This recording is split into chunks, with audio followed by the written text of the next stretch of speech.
கவர்ச்சியா நடனம் ஆடுறதுக்காகவே சில நடிகைகளை நம்ம தமிழ் சினிமால வளர்த்து விட்டுருக்காங்க. அப்போதான் இப்படின்னு பார்த்தா இப்பவும் அப்படிதான் இருக்கு. லிஸ்ட்ல நம்ம ஃபர்ஸ்ட் பார்க்க போறது T R. Rajakumari. Black and white காலத்துல இருந்தே தமிழ் சினிமாவில ஒரு கனவு கன்னியா இருந்தவங்க தான் இந்த டி.ஆர். ராஜகுமாரி. இவங்களோட அழகால மொத்த ரசிகர்களையும் கட்டி போட்டு வச்சிருந்தாங்க. ஏன் மொத்த தமிழ்நாட்டையும் கட்டி போட்டு வச்சிருந்தாங்கன்னு சொல்லலாம். சந்திரலேகா படத்துல டைட்டில் கார்டுல முதல்ல அச்சிடப்பட்ட பெயர் அப்படின்னா டி.ஆர். ராஜகுமாரி தான். அந்த அளவுக்கு இவங்களுக்கு பயங்கர ஃபேம் உண்டு. தமிழ் சினிமால இரும்பெரும் ஜாம்பவான்களான எம்ஜிஆர், சிவாஜி ஒன்னா நடிக்க வச்ச படத்தோட தயாரிப்பாளர் டி.ஆர். ராஜகுமாரி தான். மாபெரும் புகழோட வாழ்ந்தவங்க கடைசி வரைக்கும் கல்யாணமே பண்ணிக்காம இறந்து போயிட்டாங்க. ஆரம்ப காலகட்டத்துல ஒரு படத்துல டி.ஆர். ராஜகுமாரி டான்ஸ் ஆடுறாங்க அப்படின்னா எவ்வளவு காசு கொடுத்து வேணாலும் டிக்கெட் எடுத்துட்டு பாக்குறதுக்கு மக்கள் தயாரா இருந்தாங்க. டி.ஆர். ராஜகுமாரிக்கு இருந்த கிரேஸ்லாம் இனிமே எந்த ஒரு ஹீரோயினுக்கும் இருக்க போறது இல்ல.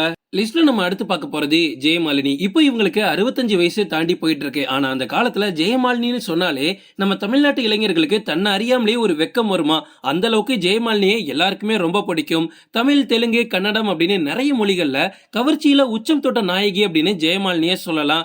இவங்க அளவுக்கு யாராலையும் வேகமா ஆடவே முடியாதான். இவங்களோட வேகத்துக்கு ஈடு கொடுத்து ஆடுறதுக்கு எந்த ஒரு ஹீரோவும் அப்ப கிடையாதுன்னு சொல்றாங்க. ஆரம்பத்துல ஜெகன் மோகினி மூலமா மிகப்பெரிய புகழோட உச்சத்தை தொட்டாங்க ஜெயமாலினி. 70 மற்றும் 80கள்ல சினிமாவுல இவங்க ஆடாத டான்ஸே கிடையாதுன்னு சொல்லலாம். ஒரு படத்துல இவங்களோட டான்ஸ் இருக்கு அப்படின்னா எவ்வளவு காசு கொடுத்து வேணாலும் மக்கள் பாக்குறதுக்கு வருவாங்களாம். படத்துல கதை இருக்கோ இல்லையோ ஜெயமாலினியோட டான்ஸ் இருந்தா நாங்க வர்றோம்னு சொன்ன காலம் அது. லிஸ்ட்ல நம்ம அடுத்து பார்க்க போறது அனுராதா. 80s காலகட்டத்துல தமிழ் சினிமால இருக்கக்கூடிய முன்னணி நடிகர்களோட எல்லா பாடல்களுக்கும் பயங்கரமா ஆடி அப்படியே ரசிகர்களை கவர்ந்து இழுத்து வச்சிருந்தாங்க அனுராதா. 700 படங்களுக்கு மேல இவங்க நடிச்சிட்டாங்க. இவங்களோட வீட்டுக்கு தினமும் 2 மூட்டை அளவுக்கு ரசிகர்களோட கடிதம் வருமா. அதுல நிறைய பேர் அவங்களோட ரத்தத்தால அனுராதாக்கு கடிதம் எழுதியிருப்பாங்களா. அந்த அளவுக்கு அனுராதா மேல பைத்தியமா இருந்தாங்க. அனுராதா ஒரு டான்ஸ்க்கு ஆடிட மாட்டாங்களா, அதை பாத்திர மாட்டோமா அப்படின்னு ரசிகர்கள் எல்லாருமே ஏங்கி தவிச்ச காலம் அது. இப்போ அனுராதா நல்ல ஸ்ட்ராங்கா தான் இருக்காங்க. நிறைய சீரியல்கள்ல வில்லியா மிரட்டிட்டு இருக்காங்க. லிஸ்ட்ல நம்ம அடுத்து பார்க்க போறது ஜோதி லட்சுமி. ஜெயமாலினியோட சகோதரி தான் இந்த ஜோதி லட்சுமி.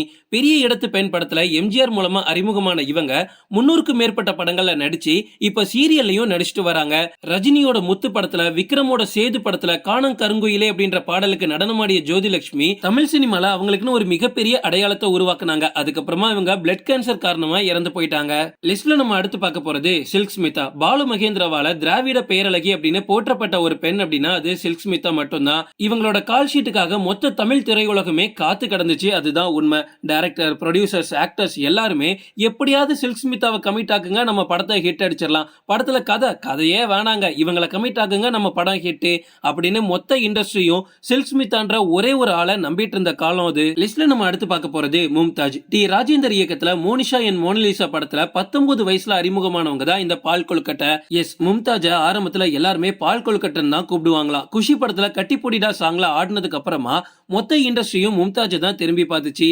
அதை வச்சுக்கிட்டு பயங்கரமா ஃபேம் ஆகி நல்ல ஒரு மார்க்கெட்டை பிடிச்சிருக்கலாம். ஆனா தேவையே இல்லாம சில விஷயங்கள் பண்ணி அப்படியே சினிமா விட்டே போயிட்டாங்க. அதுக்கப்புறமா ரொம்ப வருஷம் கழிச்சு பிக் பாஸ்ல கலந்துக்கிட்டு தான் ஓ இப்படி ஒருத்தங்க இருந்தாங்கல்ல அப்படின்னு எல்லாருக்கும் நினைவுக்கு வருது. ஓகே ஃப்ரெண்ட்ஸ், இதோட நான் இந்த வீடியோ முடிச்சுக்கிறேன். இப்போ நம்ம பார்த்த இத்தனை பேர்ல உங்களுக்கு யாரை ரொம்ப பிடிக்கும், யாரை நீங்க ரொம்ப நேரம் ரசிச்சு பாப்பீங்க அப்படின்றத கமெண்ட்ல சொல்லுங்க. ஓகே ஃப்ரெண்ட்ஸ், இதோட நான் இந்த வீடியோ முடிச்சுக்கிறேன். இன்னொரு இன்ட்ரெஸ்டிங்கான வீடியோல நம்ம சந்திக்கலாம். Stay tuned.